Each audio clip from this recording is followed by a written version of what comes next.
Today on Ask Money Talk, we answer a question we're hearing about registered retirement accounts and what happens to them when you pass on. Georgia Swan, tax and estate planner, TD Wealth, joins us now to weigh in. And here's the question for you, Georgia. What happens to my RRSP and RRIF accounts when I die?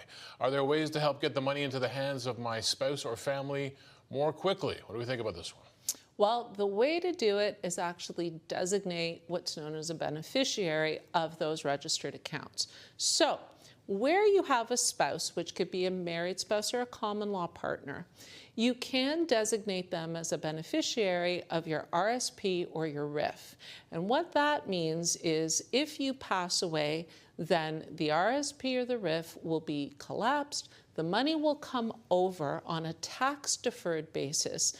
And as long as the spouse then contributes or basically puts those funds in their own RSP or RRIF, that tax deferral can happen. Because otherwise, if it does not go to a spouse, what ends up happening, so let's say, for example, you designate a child as a beneficiary, what ends up happening is the child still gets the money. So basically, the financial institution will give that child the amount that's left in the RSP, but the estate will have to pay the tax on that money. So in other words, that the amount that's left in the RSP or RRIF is reported as income on the deceased person's tax return.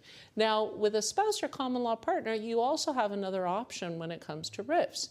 You can name your spouse or common law partner as a successor annuitant. And what that means is if you pass away, that spouse or common law partner essentially steps into the shoes of the deceased spouse with respect to that RSP or RRIF. So it doesn't get collapsed, it doesn't have to walk over to the surviving spouse, and all the payments can still continue. So that's kind of a neat option because you don't have that collapsing of the RRIF and therefore maybe the loss of a little bit of investment opportunity. Okay, so it sounds like we have different types of beneficiary designations. Any other ones we need to be concerned about? No, those are the most important ones because what that will do is allow the money to actually go to those beneficiaries or the successor annuitant right away outside of the estate, and therefore you don't have that delay of probate or you don't have probate fees on that money. The only little bit of difference is in Quebec, where you can't actually designate sort of with the financial institution. The beneficiary designation has to be through a will for people that live in Quebec. Now, sometimes people will set things and forget things. You're saying this is something you need to review on a regular basis. Absolutely. It's so important. I actually say that you should be checking to make sure that the beneficiary designations that you've made in these registered accounts, check it every single year. Because first and foremost, if you ever want to change it, you have to be competent. So there's been situations where, for example, people have lost capacity, hadn't reviewed their beneficiary designations for many years, and family members realize it's not what they would have wanted.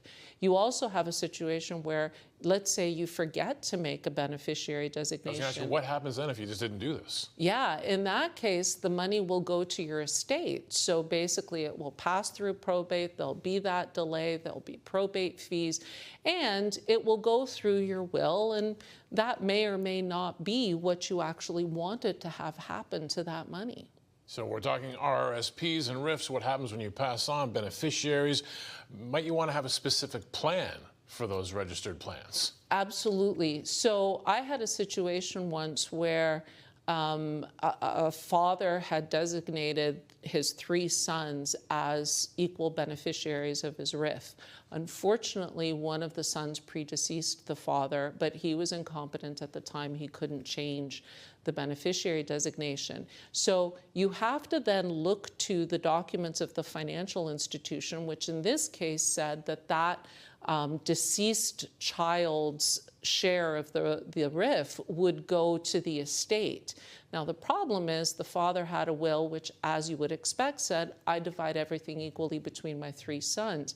As a result, though, The 2 surviving sons also got 1/3 each of the deceased son's RRIF, and only 1/3 ended up going to his children as per the instructions in the will.